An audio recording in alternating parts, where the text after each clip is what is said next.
પ્રમુખ સ્વામી મહારાજે હરિભક્તો માટે શું માંગ્યું છે. આપણી ગુરુ પરંપરા અને તેનો અમર ગુણાતીત વારસો પૂજ્ય આત્મતૃપ્ત સ્વામીનું પ્રેરક પ્રવચન.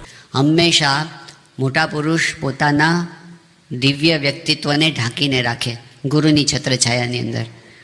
એ ગુરુ જ પોતે ઓળખે અને એ જ પોતે ઓળખાવી શકે. શાસ્ત્રીજી મહારાજની આ બહુ જ મોટી વિશેષતા. એમણે એ જાહેર કર્યું કે મારા સ્થાને આ નારાયણ સ્વરૂપદાસજીને સંસ્થાના પ્રમુખ પદે નિમું છું. કોઈના સૂચનો કે કોઈના બધા વચનો શાસ્ત્રીજી મહારાજને વચ્ચે આડા આવ્યા નથી. એમનું કોન્ફિડન્સ ભગવાનનો કોન્ફિડન્સ. એ તો અક્ષરધામમાં રહ્યા થકા બોલતા હતા.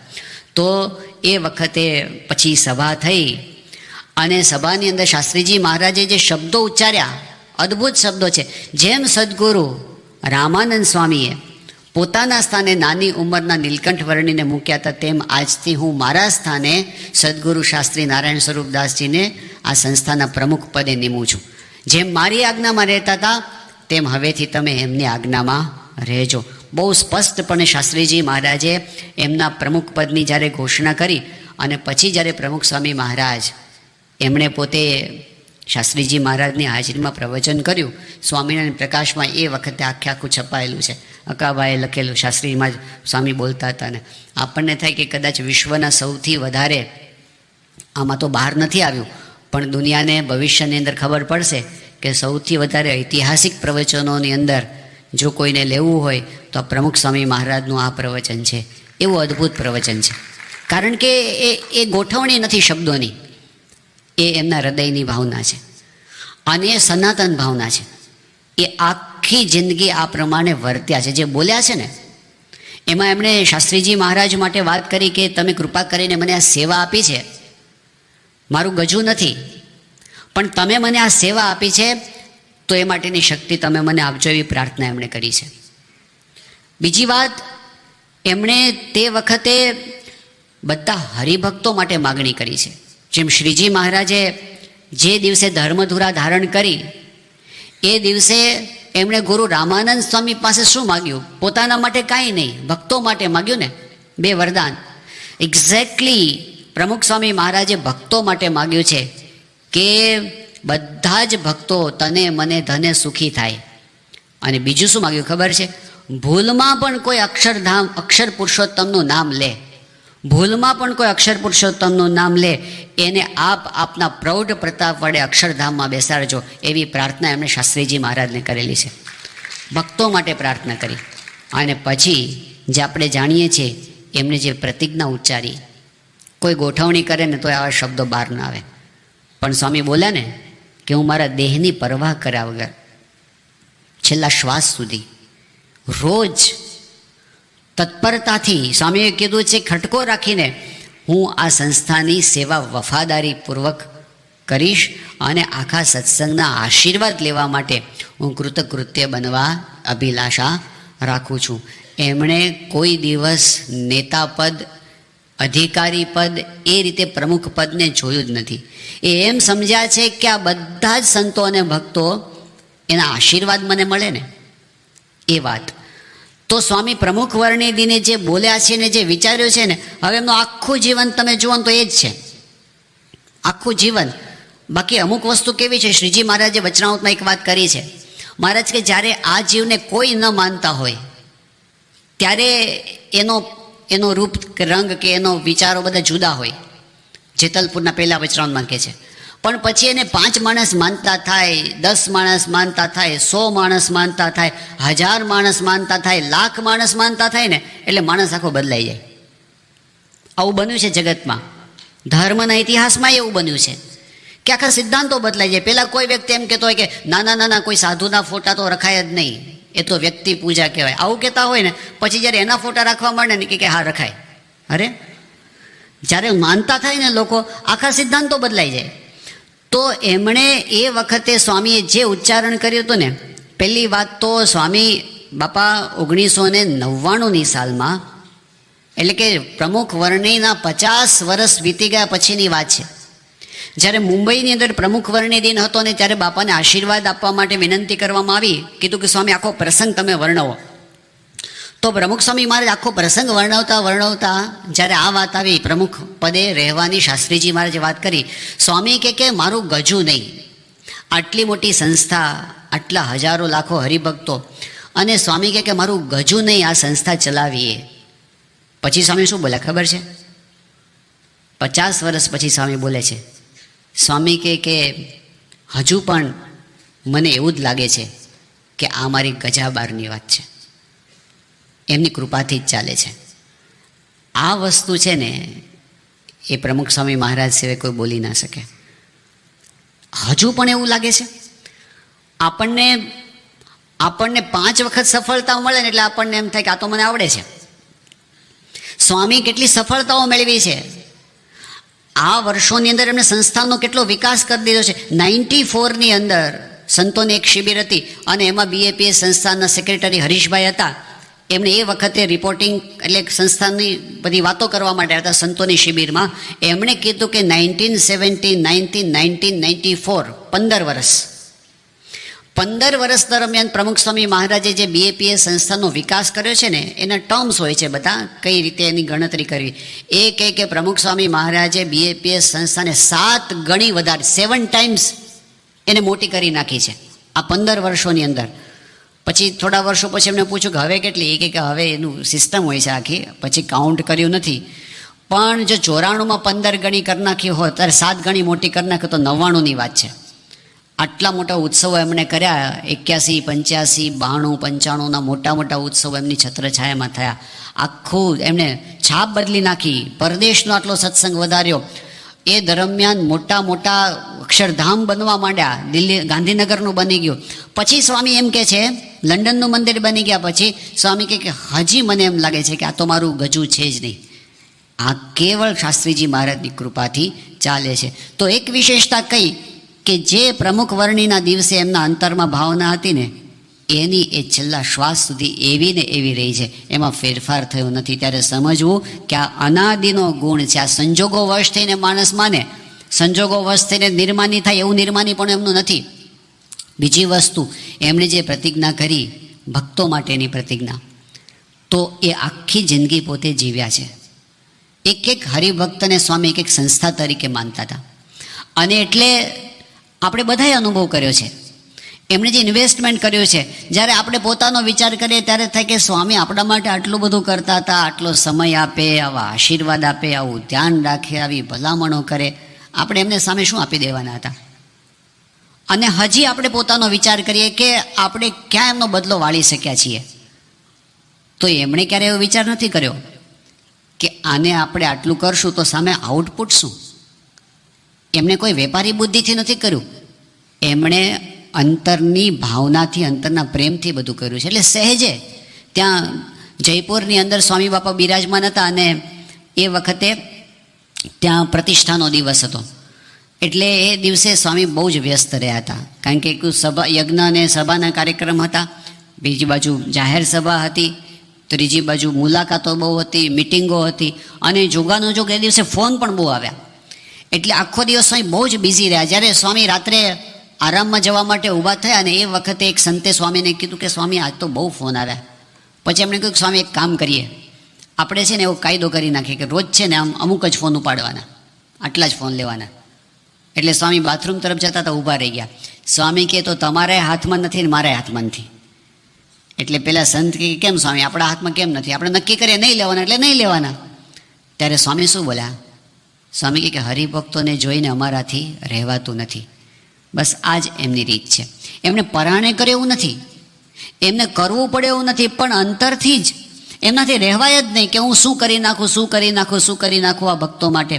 આપણે પેલા કુંડળના સાધારણ ભક્ત એકદમ એ ભક્ત તો કેવા હતા કે રોજનું કમાય અને રોજનું ખાય એવા હતા, અને એકદમ કોળી જ્ઞાતિના હરિભક્ત.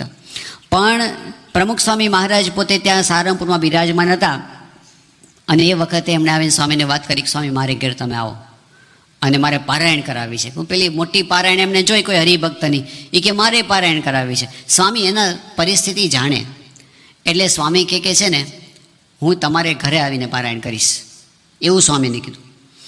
અને પછી સ્વામી અમદાવાદ જવાના હતા 2 દિવસ પછી. સ્વામી કે તું ગામના પાટીએ ઊભો રહે છે. સ્વામીશ્રી પોતે ત્યાંથી પસાર થાય, કોઈને ખબર નહીં. અને અમદાવાદ પહોંચવાનું હતું સભામાં, પણ ગામને પાટીએ ઊભા હતા. સ્વામી કે આની પાછળ ગાડી લઈ લો.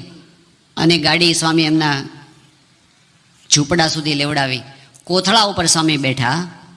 વચનામૃત એના ઘરમાં નહોતો તો સ્વામીએ ઘર પોતાના પેલી થેલીમાંથી, નિત્ય વિધિની ચોપડીમાંથી વચનામૃત કાઢ્યું, એની પાસે પૂજન કરાવ્યું, આરતી કરાવી. સ્વામી પોતે એક વચનામૃત વાંચ્યું અને શ્રોતામાં કોણ? એ પેલો એકલો. અને પછી સ્વામીએ કીધું કે જા તારી પારાયણ થઈ ગઈ, એમ કરીને સ્વામી ત્યાંથી નીકળ્યા. તો એમના અંતરની અંદર છે ને ભક્તો, એનું પ્રધાનપણું હતું. એટલે એમણે જે કીધું કે હું શું કરી નાખું ભગવાનના ભક્ત માટે, એમણે અંતરનો પ્રેમ આખી જિંદગી ભક્તોને આપ્યો છે. બસ આ જ ગુણાતીત ગુરુ પરંપરાની એક બહુ જ મોટી વિશેષતા છે. આપણે જે અમર વારસાની વાત કરીએ છીએ ને, એ અમર વારસો હરિભક્તો સાથેના સ્નેહનો વારસો છે. આવો આપણને દુનિયામાં ક્યાંય ન મળે. દુનિયામાં ગુરુ થનાર તો ઘણા બધા હશે, અને સારા અને પવિત્ર ગુરુ પણ ઘણા બધા હશે, પણ આપણને જુદું ક્યાં પડતું દેખાય છે કે ગુણાતીત ગુરુ છે ને, એમણે હરિભક્તો સાથે જે અંતરનો સ્નેહ બાંધ્યો છે. ગુણાતીતાનંદ સ્વામી જ્યારે અમદાવાદ પધાર્યા, અને એ વખતે અમદાવાદની અંદર મેળા ઉપર, કાલુપુર મંદિરનો મેળો અત્યારે પણ છે, ત્યાં એમ સ્વામીનો ઉતારો આસન રાખ્યું હતું. બાજુમાં પવિત્રાનંદ સ્વામીનું આસન હતું.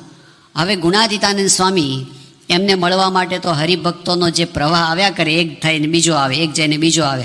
એટલે પછી તો છે ને પવિત્રાનંદ સ્વામી કંટાળી ગયા. એના સેવકને કે આ ભીડું તો ગુણાતીત સહન કરી શકે, આપણાથી આ ભીડો સહન ન થાય, હાલ આપણે આસન બીજે ઉઠાવીને જઈએ. એ નીકળી ગયા ત્યાંથી, કંટાળી ગયા. કારણ કે જાત જાતના પ્રશ્નો લઈને બધા આવે, તો ક્યાં સુધી આ બધું સાંભળ કરવું. સ્વામીએ સીટી કાકા વાત કરતા હતા. એક બહુ મોટા મહાત્મા હતા, હિમાલયમાં રહેતા હતા. એમના અમુક શિષ્યો ગુજરાતમાં હતા, એટલે બધા એમને વિનંતી કરી કે તમે ગુજરાતમાં આવો. તો બહુ આગ્રહ કર્યો એટલે આવ્યા, પણ અઠવાડિયું 10 દિવસ થયું ને એટલે એકદમ અકળાઈ ગયા. એ કે મારે પાછું જતા રહેવું પડશે. કે કેમ? એ કે મારી બેટરી ડિસ્ચાર્જ થવા માંડી. હિમાલયમાંથી અહીંયા આવ્યો ને મારી બેટરી ડિસ્ચાર્જ, મારે બહુ ચાર્જિંગ કરવા જવું પડશે. તો આપણા ગુરુ 95 વર્ષ સુધી આપણી વચ્ચે રહ્યા, એમની બેટરી ક્યારેય ડિસ્ચાર્જ થઈ જ નથી. આપણે જોયું સાંઈ બાપા ત્યાં મુંબઈમાં હતા, અમૃત મહોત્સવ પછી ખાનદેશ પધાર્યા, અને ત્યાં ચોપડા નામનો એક શહેર છે મહારાષ્ટ્રમાં. ત્યાં અરુણભાઈ ગુજરાતી નામના એક મહાનુભાવ, સ્વામીના બહુ ગુણાનુરાગી, અને ઘરે સ્વામીશ્રી રોકાવાના હતા. એટલે બાપા બપોરે 11 વાગે ત્યાં પહોંચ્યા. પછી બધા એમના સગાવાલા મિત્રો બધા હતા, એને સ્વામી બધાને મળ્યા, આશીર્વાદ આપ્યા. એ બધું પૂરું થયું અને સ્વામીના ભોજનનો સમય થયો. હવે જે ખંડમાં સ્વામી બેઠા હતા ત્યાં જ ભોજન લેવાના હતા. તો અરુણભાઈ ગુજરાતીના પિતાશ્રી છે સામે બેઠા હતા ખુરશી ઉપર. હવે સ્વામીના ભોજનની તૈયારી થવા માંડી એટલે ઊભા થઈને બહાર જવા માંડ્યા. એટલે સંતોએ એમને રોક્યા કે તમે ક્યાં જાઓ છો, બેસો અહીંયા. એટલે કે સ્વામીજી પોતે ભોજન કરવા માટે બેસે છે, તો સામે કેવી રીતે બેસાય એમ, સ્વામીજીને સંકોચ થાય એમ. તો સ્વામી એકદમ ખડખડાટ હસવા માંડ્યા. સ્વામી કે બેસો બેસો, આ તો માણસુડા સાધુ છે. તો એને એક સેકન્ડ પ્રાઇવેટ નહીં. એ સૂતા હોય તોય 40-50 માણસો હોય, ને એ જમતા હોય તોય 200-500 માણસો હોય, એ પૂજા કરતા હોય તોય હજારો માણસો હોય. આવું ક્યાંય જોવા ન મળે આપણને. તો આખી ગુણાતીત ગુરુ પરંપરાની વિશેષતા એ છે કે એ છે ને ઓતપ્રોત થઈ ગયા છે ભગવાનના ભક્તો સાથે, એમના વ્યવહાર સાથે, એમના પ્રશ્નોને પોતાના પ્રશ્નો એમણે સમજ્યા છે, એવી રીતે ઇન્વોલ્વ થયા છે. આપણે આજે મહાન સ્વામી મહારાજનો વિચાર કરીએ છીએ તો સ્વામીની કેવી વિશેષતા છે. એ છે ને એમની પહેલેથી સ્વામી ગુરુપદે આવ્યા, બહુ મોટી ઉંમરે સ્વામી તો 83 વર્ષે ગુરુપદે આવ્યા. એમના જીવનનો મોટો ગાળો એમણે પ્રમુખ સ્વામી મહારાજની છત્રછાયામાં જે સત્સંગનું પોષણ કરવામાં કાઢ્યું છે ને, એ વખતનો જો વિચાર કરો ને, જે હરિભક્તો સંપર્કમાં આવ્યા છે, તો છે ને સ્વામીએ એટલા પ્રેમથી સાચવ્યા છે ને બધાને. 1972ની સાલમાં એમણે એક કાગળ આનંદ સ્વરૂપ સ્વામીને લખ્યો છે. આનંદ સ્વરૂપ સ્વામી પૂર્વાશ્રમમાં યુવકમાં હતા ત્યારે ચરોતરની અંદર વિચરણ કરતા હતા, અને પત્રની અંદર એમણે કીધું કે રાતના એમની 2-2:30 વાગે એમની ઊંઘ ઉડી ગઈ, અને એ વખતે કાગળ લખવા બેઠા આનંદ સ્વરૂપ સ્વામીને 8 પાનાનો કાગળ એમણે લખ્યો છે, હજી કાગળ છે. અને એમાં એમણે પ્રમુખ સ્વામી મહારાજના મહિમાની વાતો કરી છે, ગુરુમાં જોડાવાની વાત કરી છે. અને એમને સાધુ થવા માટે રજા નહોતી મળતી, તો એના માટે બળના શબ્દો એમણે લખ્યા છે કે આપણે આવી રીતે બળ રાખવું, આવી દ્રઢતા રાખવી, એવું એમણે 72ની સાલમાં. આ તો એક નહીં, જો હરિભક્તોનો આપણે વિચાર કરીએ ને, એમણે કેટલું ઇન્વેસ્ટમેન્ટ કર્યું છે. એક એક અને પર્સનલમાં માનતા સ્વામી છે ને, મહાસ્વામી મહારાજ પર્સનલ એક એકને ટાઈમ આપે.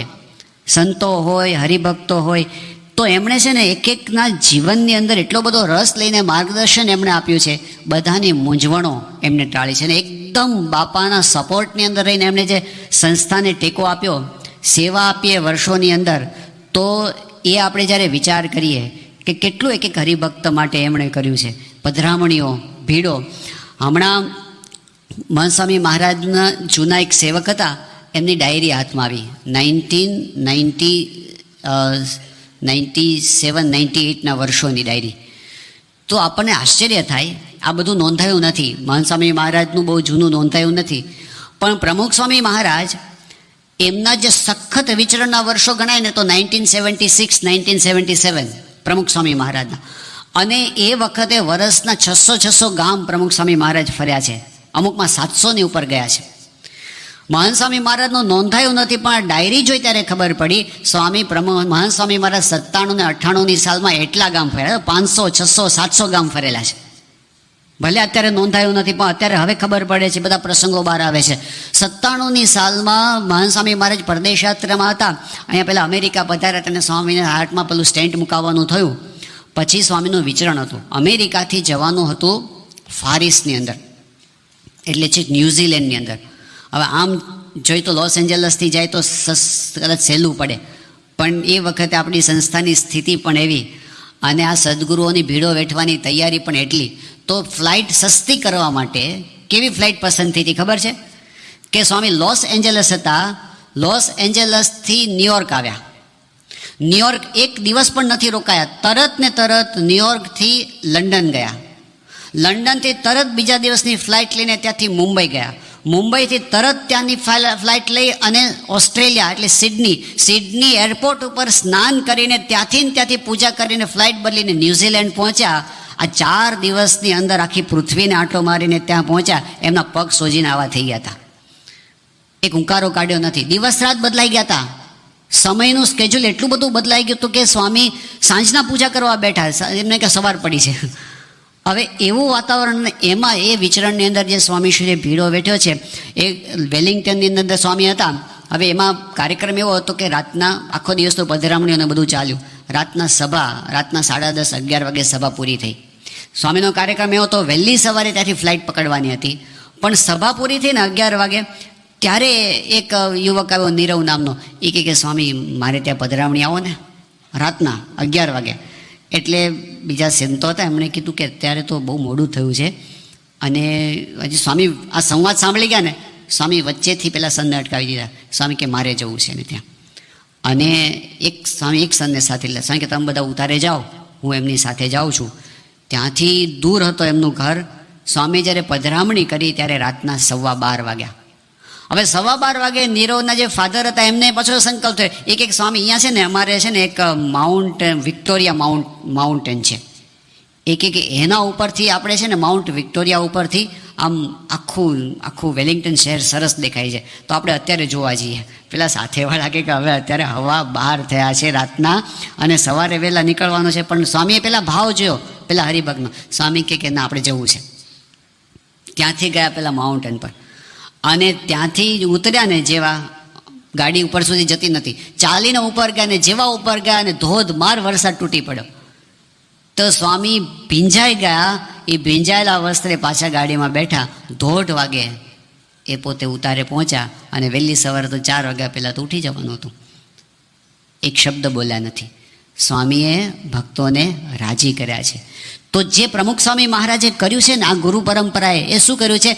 ભક્તના સંકલ્પો પૂરા કરવા માટે જે મહારાજ બોલ્યા હતા ને, અમે અમારો દેહ કૃષ્ણાર્પણ કરી રાખ્યો છે. આવો જોટો ન જડે આપણને. એક ભક્તની ચિંતા જે સ્વામીએ કરી છે. પ્રમુખ સ્વામી મહારાજનો પ્રસંગ આપણે જાણીએ છીએ. અડધી રાત્રે લંડનમાં સ્વામી પ્રાર્થના કરતા હતા. શેના માટે? કે કાઠિયાવાડમાં વરસાદ પડે અને હરિભક્તો દુઃખમાંથી મુક્ત થાય. એવી ચિંતા કરનાર કોણ છે? રાતના કલાક બેસીને પ્રાર્થના કરે. એ જે હરિભક્તો કાઠિયાવાડમાં દુકાળમાં હતા ને, એને હરામ છે રાતના જાગીને 1 કલાક પ્રાર્થના કરી હોય. એણે નહીં કરી પોતાના માટે. અને સ્વામી લંડનમાં બેઠા બેઠા કરતા હતા. એમનું હૃદય છે. એમણે જે એક એક હરિભક્તના લગ્નની ચિંતા કરી, એમની દીકરીઓને પરણાવવાની ચિંતા કરી, એની જવાબદારીઓ. આ બ્રહ્મતીર્થ સ્વામી છે આપણા, એમના પિતાશ્રી સૂર્યકાંતભાઈ, એ પોતે ધામમાં ગયા હતા નાની ઉંમરમાં. એટલે એમના પરિવારની અંદર તો પછી એમના ભાઈઓ હતા, પણ એમના ધર્મપત્નીના દીકરો એક અને એક દીકરી. એમાં બ્રહ્મતીર્થ સ્વામી છે એ તો સાધુ થવાની ઈચ્છાવાળા હતા. એટલે એક બાજુ તો એનું એ બાજુ એની માતાએ સામેથી પ્રમુખ સ્વામી મહારાજને પત્ર લખ્યો અને બ્રહ્મતીર્થ સ્વામીને કાગળ લખીને કીધું કે તું મારો મટીને સ્વામીનો થજે, એમ કરીને અર્પણ કર્યો. હવે સ્વામી પોતે બોચાસણમાં હતા. ગુરુ પૂનમનો સમય હતો અને એ વખતે લાંબી લાઈન લાગી હતી આખી હરિભક્તોની ગુરુ પૂજનની. અને એ વખતે સ્વામીશ્રી આ ગિરીશભાઈને જોઈ ગયા, અમદાવાદવાળા યુકે પટેલના દીકરા. અને સ્વામી એકદમ બૂમ પાડી કે તું મને મળજે આ લાઈન પૂરી થાય એટલે રોક્યા. જ્યારે લાઈન પૂરી થઈને આવ્યા એ કે બાપા શું કામ છે? સ્વામી કહે કે આપણા નાઈરોબીના મોમ્બાસાના હરિભક્ત છે, એમની સ્વામી કહે કે એમનો દીકરો સાધુ છે અને બાપા કે એમની દીકરી છે ને એની સાથે તારે લગ્ન કરવાના છે. સાહેબ બધું ગોઠવી આપ્યું એને. હવે એનું વેવિશાળને બધું ક્યાં રાખવું, તો અમદાવાદની અંદર રાખવાનું બધું નક્કી થયું હતું. પછી બાપા અમદાવાદ પધારે ત્યારે બધું ગોઠવાયું. અને એ વખતે આપણી સંસ્થાના એક પુરોહિત હરિભક્ત હતા, એ પોતે બધું આ વિધિ કરાવતા. એટલે વિધિમાં સ્વામી પૂજા કરતા હતા અને પેલી વિધિ ચાલુ હતી. અને એમાં છે ને એને પેલું વિધિમાં બોલવાનું આવે ને, એક ઓલા વરના પિતાનું નામ બોલે, પછી વરનું નામ બોલે, પછી કન્યાના પિતાનું નામ, એટલે કન્યાના પિતાનું નામ શું આજુબાજુ જોવા મળે. હવે એના તરફથી તો કોઈ હતું જ નહીં, કન્યા તરફથી કોઈ હાજર જ નહોતું સ્ટેજ ઉપર. તો કન્યાના પિતાનું નામ શું એમ પૂછવા માંડ્યા એને.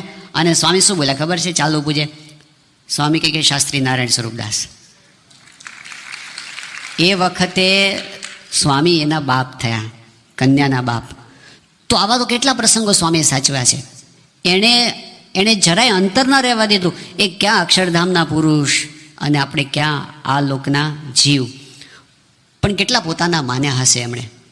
પેલા અમદાવાદ આપણે ભાસ્કરભાઈ છે ભરૂચની અંદર, એમના પિતાશ્રી નાની ઉંમરમાં ધામમાં ગયા. એની 1 વર્ષની ઉંમર હતી ત્યારે એની માતાએ એને મોટો કર્યો. આ છોકરાની દ્રઢ ઈચ્છા મારે સાધુ થવું છે, પણ એની માતા પરમિશન આપે નહીં. વર્ષો સુધી એને પછી રજા મળી જશે એમ કરતાં કરતાં એને સેવા કરી. બાપા દક્ષિણ ગુજરાતના વિચરણમાં હતા અને સ્વામી સાંજના આસન કરતા હતા, યોગાસન. પેલા ભાસ્કરભાઈ સામે બેઠા હતા. સ્વામી એકદમ આસન કરતાં કરતાં સામે પૂછ્યું, સ્વામી કે તારે કેટલા વર્ષ થયા? તો પેલા કે સ્વામી 36 વર્ષ. સ્વામી કે તારી માતાની ઉંમર કેટલી થઈ? એ કે 58 વર્ષ. એટલે સ્વામી વિચારવા માંડ્યા. સ્વામી કે તું લગ્ન કરી લે હવે. એટલે કે બાપા હવે 36 વર્ષે મને કોણ આપે? સ્વામી કે એ ચિંતા તારે નહીં કરવાની. એ ચિંતા કોણે લીધી? સ્વામીએ માથે લીધી. મુંબઈના ત્રિગુણભાઈ એ ધામમાં ગયા હતા, એમની દીકરી સ્વામીએ બંનેનું ગોઠવી આપ્યું. વરના બાપ પણ સ્વામી થયા, કન્યાના બાપ પણ સ્વામી થયા. અને સ્વામીએ ભરૂચમાં અભય સ્વરૂપ સ્વામીને કીધું કે આપણે મંદિરમાં એનું કરવાનું છે, બધી વ્યવસ્થા આપણા તરફથી કરવાની છે. સ્વામી હાજર હતા. સવારના પૂજા પછી સ્વામી ઠાકોરજીના દર્શને જતા હતા, એને પોતાની ગાડીમાં બેસાડ્યા ભેગા ભાસ્કરભાઈને. અને સ્વામી કહે કે આ તારી જાનમાં અમે આવી ગયા, તારા લગ્નની જાનમાં, એવું સમજજે.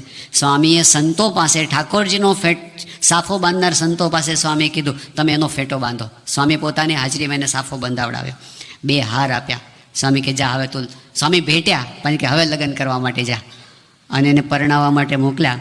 જ્યારે સ્વામી પાસે પાછા આવ્યા, સ્વામી પાછા ખૂબ આશીર્વાદ આપ્યા. અને પછી સ્વામી પાનનું બીડું એકને બદલે 2 આપ્યા. સ્વામી કે એટલે હવેથી તને 2 બીડા. પણ વિચાર કરો, ગરીબ ભક્ત છે, અબજોપતિ નથી, એની પાસેથી કંઈ બદલાની આશા નથી, એ કંઈ સંસ્થામાં બહુ મોટું યોગદાન આપી દેવાના નથી. ઘણી વખત આપણને આવું હોય છે કે આમ બાપા તે લીંબડીમાં હતા, તે એક જણો છે ને લાઈનમાં આવ્યો, 2010ની સાલની વાત છે. એ કે બોલ સ્વામીની સામે મોટેથી બોલવા માંડ્યો. પેલો નવો હશે કોક. એ કે તમે છે ને મોટા માણસોને જ મળો છો, સામાન્ય માણસોને મળતા નથી. તો સ્વામીએ બોલવા દીધો એને. પછી સ્વામી બોલતો બંધ થયો ને, પછી સ્વામી કે કામ કર, તું છે ને આ ઓરડાની બહાર જા, અને જે લાઈન ઊભી છે ને એ તું જોઈ આવું જે મળનારા. સ્વામી કે એમાંથી કેટલા મોટા માણસ છે ને જોઈને પાછો આવજે. તો જોયા જોઈને પાછો આવ્યો, કારણ કે ગામડાના બધા પહેલાં ચોરણાવાળા જતા બધા આવીને બાપાને કહે કે બાપા મારી ભૂલ થઈ ગઈ. સ્વામીનો 90% નહીં 99% સમય આપણા સામાન્ય માણસો વચ્ચે જ વીત્યો છે, આપણા માટે જ એમને વિતાવ્યો છે. આ જે 7.5 લાખ પત્રો લખ્યા છે એ કંઈ મિનિસ્ટરોના પત્રો છે? કોના છે પત્રો? સ્વામીને પોતાના પત્ર માનતા હતા. અને બધા બ્રહ્મવિહારી સ્વામી બધા સંતો કહે છે કે જ્યારે મિટિંગ ને બધું હોય તો સ્વામી કહે કે આ તમારી બધાની મિટિંગમાં મારું કામ રહી જાય છે. મારું કામ કયું? પત્ર લખવાનું. કોના પત્રો? કોના? સામાન્ય ગામડાના ભક્તોના પત્રો, એ બહેનોના, ભાઈઓના. એ સ્વામી સુવર્ણ તુલાના જ્યારે પલ્લે બેસવાના હોય એ પહેલાં પણ સ્વામી એ જ પત્રો વાંચતા હોય. અને જ્યારે સ્વામી પોતે જન્મ જયંતિની સભામાં બેઠા હોય ત્યારે ત્યાં બેઠા બેઠા પણ એ જ પત્રો વાંચતા હોય. જ્યારે અક્ષરધામના ઉદ્ઘાટનની મુખ્ય સભા શરૂ થવાની હોય એ પહેલાં પણ સ્વામી એ જ કરતા હોય. એમણે કોના માટે આખું જીવન વિતાવ્યું છે? સામાન્ય ભક્તો માટે ને. એટલે ખરેખર આ ગુરુ પરંપરા કોઈને દેખાડવા માટે જીવતા નથી, પણ એ જે છે એ આપણને એમની નજીક આવીએ તેમ તેમ એમનો મહિમા આપણને વિશેષ સમજાય છે. તો આપણે કેટલા બધા ભાગ્યશાળી કે એવા ગુણાતીત ગુરુની છત્રછાયાની અંદર બેસવાનો આપણને સૌને લાભ મળ્યો છે.